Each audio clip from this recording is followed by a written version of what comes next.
बाळ, फ्रीजमधून श्रीखंड काढ ना. आम्ही पूर्वी घरीच बनवायचो श्रीखंड. त्याची चवच वेगळी होती. आता काय सगळं रेडीमेड. आजी, हे श्रीखंड खाऊन बघ. आज तुझ्या आईनं घरीच बनवलं की काय?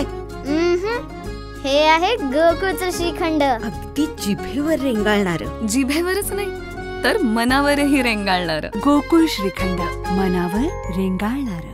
शाहू सांस्कृतिक भवन बाबत बाजार समितीच्या संचालकांची मंत्री मुश्रीफांशी चर्चा.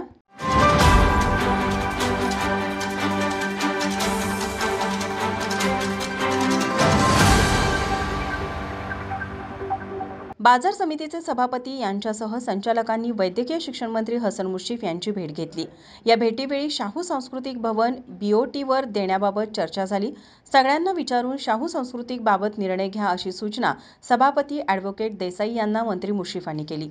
त्याचबरोबर यावेळी सभापती व उपसभापतींच्या निवडीला 24 जूनला 1 वर्ष पूर्ण होत आल्याने उपसभापती सोनाली पाटील यांनी शनिवारी आपल्या पदाचा राजीनामा सभापती ॲडव्होकेट देसाई यांच्याकडे दिला. त्यांनी तात्काळ तो मंजूर केला. सभापती ॲडव्होकेट प्रकाश देसाई यांचा राजीनामा 2 दिवसात होण्याची शक्यता असल्याने सभापतींच्या राजीनाम्याकडे इच्छुकांच्या नजरा लागल्या आहेत.